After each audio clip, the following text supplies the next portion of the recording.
北海道の南中牛よ野菜や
ありがとうございました。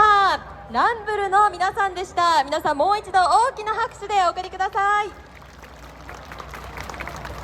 はい、チームの中に陸上自衛隊の方がいらっしゃるということで、訓練の合間を縫って練習をされているということでした。そして今年からお子さんが1人1本ずつ旗振りも担当されていて、くるくるくるっと器用に迫力あるパフォーマンスでしたよね。ありがとうございました。では続いてまいります。エントリーナンバー6番、広島大学リズミ